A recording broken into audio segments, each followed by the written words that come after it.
खरीदारी की छोटी छोटी दुकानें जो लगभग सभी पवित्र स्थानों, सभी मंदिरों के आसपास रहती है। ये सामान छोटा मोटा अपना खरीदने के लिए जो भी आप आए हैं, कोई माला, कोई कड़ा, जो आप लेना चाहते हैं उसके लिए छोटी छोटी शॉप्स है यहाँ। टीम पार्टनर्स सुस्त आते हुए। क्या हुआ मालिक, काहे बैठे हो? Right sir, right. संकरी गलियों से, चौड़े रास्ते से, अलग अलग तरह के रास्तों में चलते चलते तब पहुंचते हैं महादेव के दर्शन के लिए। अभी हम हैं एग्जैक्टली गौरीकुंड की ये गलियां हैं। अभी तो लगता है कि यात्रा जो दुर्गम जिसको कहते हैं वो शुरू भी नहीं हुई है। यहाँ क्यों रुके? यहाँ गौरीकुंड है जी, यहाँ माता स्नान करती थी। गौरी नाथ भी इसका नाम गौरीकुंड है। और यहाँ माता का मंदिर भी है, माता भी साक्षात रूप से यही है। आप देख सकते हो, जा सकते हो, ज़्यादा दूर नहीं है, आप बिल्कुल पास में समीप में आप तो चलिए फिर देखा जाए। हाँ, देख के आ जाएं। शूज वूज तो नहीं उतारने। जैसा कि देवा जी ने कहा कि यहाँ माता गौरी स्नान करते थे गौरीकुंड, तो मैं आपको गौरीकुंड के भी दर्शन करवा दूं। सही कहा उन्होंने कि चले जाओ देख लो। ये गौरीकुंड के आसपास का दृश्य। अब यहाँ नहाते भी हैं वैसे, पर चलिए वो कह रहे हैं कि शायद बाद में नहाएंगे आके।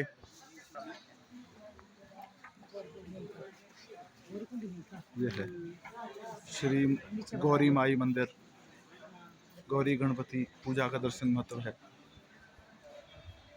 ये है गौरी कुंड, जहाँ माँ गौरी नहाया करती थी। गौरी कुंड जैसे हमारा सिस्टम है ना पहाड़ी कल्चर में जी, जो जिस तरह से मतलब हमारे होता है मोहरे, जिसको मोहरे बोलते हैं हमारे यहाँ भी, आपको मोहरे के रूप में माता में वो मिलेगा दर्शन करने के बाद।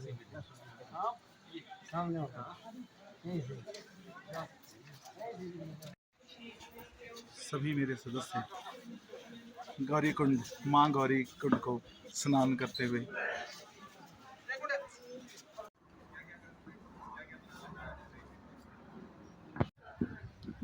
ये है वो माँ गौरी का कुंड। यहाँ हमने साक्षात दर्शन किए माँ के।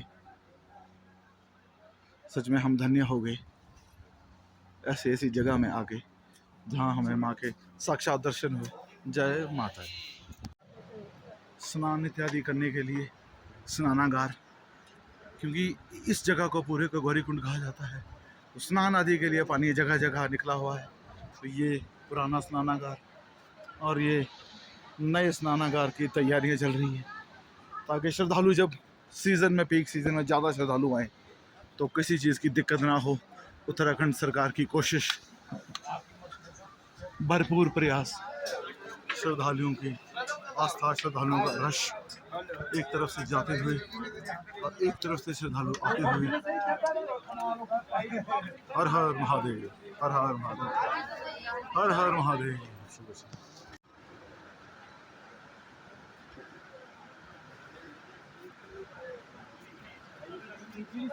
महिलाओं के लिए अलग से ढका हुआ पोर्शन और एक खुले पोर्शन में पुरुषों के स्नान। घोड़ों का अस्तबल। कितने का घोड़े का? कितना लेंगे? 1550, 29, 29, 50।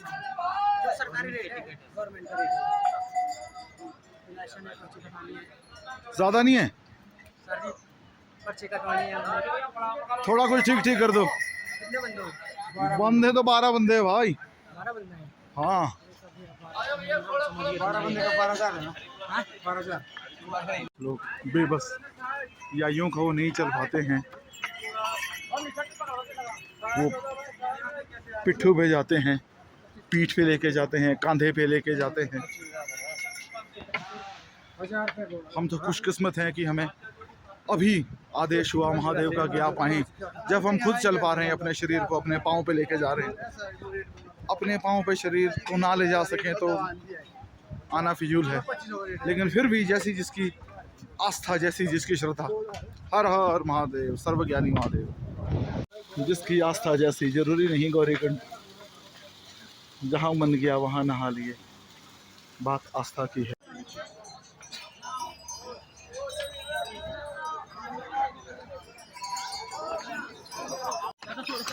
घुमावदार रास्ता चढ़ने के बाद कभी ये बाजू कभी ये बाजू, थोड़ी थोड़ी करके चढ़ाई चढ़ के हम काफ़ी दूर आ गए हैं। ये रहा सामने रास्ता, ये रास्ता तय करके हमको जाना है। लेकिन घुमावदार रास्ते में चलते चलते महादेव के जयकारे लगाते लगाते आखिर हिम्मत बनी हुई है और चल रहे हैं। जय भोलेनाथ।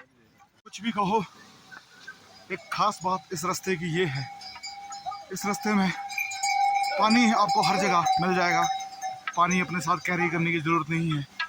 कहीं इस रूप में झरने बह रहे हैं तो कहीं नल के स्वरूप में, और ठंडा पानी बर्फ़ का जो पिघल के आ रहा हाइट से, वो एक भी सिप आप ले लो उस पानी की तो आपको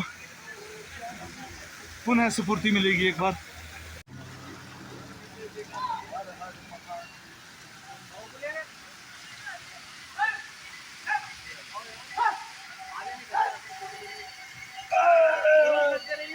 हर महादेव। पानी की एक सिप लेने के बाद चेहरे पे फिर से वही फुर्ती, जो हम फुर्ती व चुस्ती जो खो चुके थे, वो ठंडा पानी पीने के बाद हमें दोबारा मिल गई है। कुछ इस तरह का रास्ता इस तरफ से और कुछ इस तरह का रास्ता उस तरफ को, कहीं बीच में चढ़ाई उतराई और कहीं सीधा सीधा लेवल वॉक। एक सिस्टम से आप चलते रहेंगे तो कहीं थकेंगे नहीं, लेकिन अगर आप तेज़ तेज़ बहुत ज़्यादा चल देंगे सोचेंगे तो ज़रूर थक जाएंगे। लेकिन हल खेल के कदमों से चलते रहो महादेव के जयकारे के साथ। हर हर महादेव, बम बम भोले। कुछ इस तरह की इंफॉर्मेशंस यहाँ लगी हैं। श्री केदारनाथ 13 किलोमीटर, जंगल चट्टी 1 किलोमीटर। तो यही यहाँ के माइलस्टोन्स हैं, यही आपको रास्ता बताएंगे कितना आप आ चुके हैं, कितना आपको अभी और चलना है। क्योंकि कुल मिला के जहाँ से हमने यात्रा शुरू की वहाँ से 16 किलोमीटर तो पैदल था, जो मैंने आपको दिखाया है पहले भी। अब 13 किलोमीटर कहने का मतलब 3 किलोमीटर हम आ चुके हैं। अभी इतना महसूस हुआ नहीं, लेकिन अभी ज़्यादा शायद चढ़ाई वाला रास्ता भी नहीं आया है। जब चढ़ाई वाला रास्ता आएगा तब देखेंगे कि कितनी देर में कितना समय तय कर पाते हैं। लेकिन शायद अभी हमने हाल ही में चलना शुरू किया है तो हमारी ताजगी बनी हुई है। एक झलक इस ओर से उस ओर तक पैदल रास्ते की। कुछ इस तरह का रास्ता घाटी घाटी को पार करता हुआ, एक घाटी ये, एक घाटी ये, एक घाटी वो, घाटी घाटी को पार करते हुए रास्ते चढ़ते जाना है। जय महादेव, महादेव के गुणगान गाते जाना है।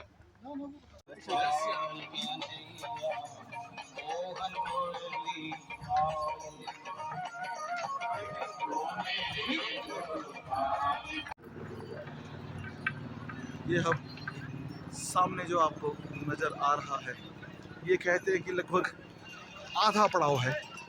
यहाँ आप पहुँच गए तो आपने आधा रास्ता पार कर दिया। ये खुली वैली है, तो अब हम भी यहाँ तक पहुँचने वाले हैं। तो लगभग हमारा भी आधा रास्ता तय हो गया है, महादेव के नज़दीक आ रहे हैं। तो यहाँ हमें रास्ते में चलते चलते 3 दोस्त हमें भोले के भक्त और मिल गए हैं। अब हम 12 से 15 हो गए हैं, वो भी हमारे साथ साथ ही चल रहे हैं। दोस्ती पक्की। जगह जगह में घोड़े के स्टैंड आपको मिल जाएंगे।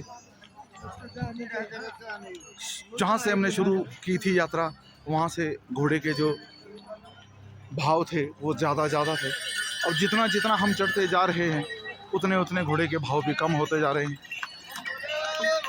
कह रहे हैं कि उत्तराखंड सरकार के रजिस्टर्ड जो है ये घोड़ों के रजिस्ट्रेशन हो रखी हैं, उनका जो भाव है वो भी सरकार ही तय करती है।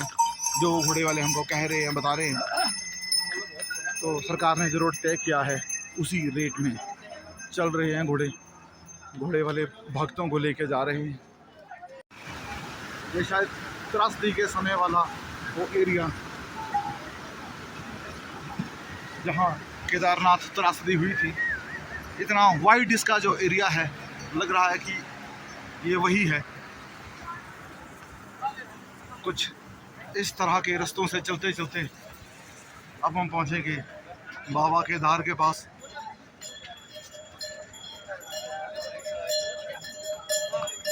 धीरे धीरे धीरे धीरे चल रहे हैं ताकि ज़्यादा थकान भी महसूस ना हो। आधे आधे पड़ाव का रास्ता बीच में कुछ इस तरह का है, कहीं थोड़ी चढ़ाई कहीं थोड़ा सीधा।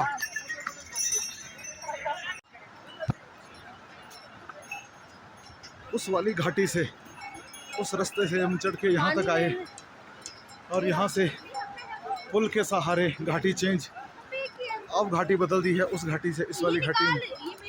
अब ये रास्ता और ये घाटी, यहाँ रहने वाले लोकल्स जो हैं वो कह रहे हैं कि चढ़ाई वाला रास्ता अब यहाँ से शुरू है। तो यहाँ तक तो हमें कोई थकान ऐसी महसूस हुई नहीं। चलो अब जब यहाँ तक आए हैं तो आगे भी चढ़ जाएंगे। जय बाबा केदार। ये चढ़ाई चढ़ के हम आए हैं यहाँ, नहीं तो वो रास्ता हमें जहाँ मैं खड़ा हूँ ये बहुत चढ़ाई नज़र आ रही थी जो मैंने दिखाया इससे पीछे वीडियो में। अब ये रास्ता पूरी चढ़ाई, ये वाला जिगजैग रास्ता पूरा चढ़ने के बाद अब मैं पहुँच चुका हूँ टॉप पे। और ये यहाँ बिल्कुल चढ़ाई लगभग अभी ख़त्म, इसके बाद थोड़ा सा सीधा रास्ता आएगा। ये रही सामने ऊंची ऊंची चोटियाँ और ये रहा हमारा रास्ता। और ये रहा सामने बीच में धुंधला सा बेस कैंप। ये लेफ्ट साइड को पिंक पिंक सी जो बिल्डिंग्स नज़र आ रही हैं ये है हेलीपोर्ट, और ये सामने बेस कैंप। तो लगभग 2 या 2.5 घंटे में हम होंगे महादेव के पास। इन ऐसे ऐसे रास्तों से, घुमावदार रास्तों से चढ़ाई चढ़ के यहाँ तक पहुँचे। इन्हें कहते हैं बेसिकली ऑफ रोडर्स। ये ऑफ रोडिंग हो रही है। ये पता नहीं ऊपर क्यों लेके आए थे इनको और क्यों नीचे लेके जा रहे हैं, बट रियली ऑफ रोडिंग। यहाँ पैदल चलना मुश्किल, इतना खतरनाक रास्ता है। और ये ट्रैक्टर लेके उतर रहे हैं ऐसे, रियली ऑफ रोडिंग। जज्बे की दाद देनी होगी, तजुर्बा। ड्राइविंग तो यार हम भी कर लेते हैं, लेकिन इतनी ऑफ रोडिंग, थोड़ी मती ऑफ रोडिंग तो हम भी करते हैं, लेकिन इतनी ऑफ रोडिंग तो गजब। भोले के भक्त, जय भोलेनाथ। भाई लोग, फोटो सेशन ये हमारा पहुंच गए हैं हम। ये रहा हमारा बेस कैंप, शायद इसी को बेस कैंप कहते होंगे, तो पता नहीं, गैस कर रहे हैं। ये रहा एक हेलीपोर्ट, शायद जब वो ऊपर वाला हेलीपोर्ट नहीं था तो हेलीकॉप्टर्स यहाँ उतरते होंगे। अब वो वाले जो मकान दिख रहे हैं सामने, उस वाली घाटी पर अब है हेलीपोर्ट, शायद नया हेलीपोर्ट वो बना है। तो ये जो बीच में जो लाइट्स नज़र आ रही है, लगभग वहाँ तक हमको चल के जाना है। उसके बाद भी थोड़ा सा आगे और है मंदिर, तो उम्मीद है कि 2 से 2.5 घंटे में पहुँच जाएंगे। ये रहा वो पोर्शन जहाँ हमें जाना है, और ये रहा वो पोर्शन जहाँ से हम आए हैं। कुछ यूं इस तरह का रास्ता है। बर्फ़ का अभी नामो निशान नहीं। सुनने में तो आया था कि केदारनाथ में बर्फ़ पड़ चुकी है, तो शायद वो थोड़ी थोड़ी पड़ी होगी। अभी तो हमें फ़िलहाल नज़र नहीं आ रही है। शाम के टाइम अब ठंड का प्रकोप बढ़ता हुआ, तो ये रहा जैकेट। अभी तक तो ये जैकेट उठा के ही लाए हैं यहाँ तक। अभी तक तो लग रहा था कि यार फिजूल ही लेके आए जैकेट, इसकी शायद ज़रूरत ना पड़े, लेकिन जैसे जैसे सूरज छिपा, अंधेरा होने वाला है, तो अब ठंड बढ़ रही है। अब लग रहा है कि ये जैकेट लाके हमने अच्छा ही किया, पहले जैकेट पहन लें। मिलते हैं आपसे अगले किसी मोड़ पे। फिलहाल ये रहा बेस कैंप। जय महाकाल।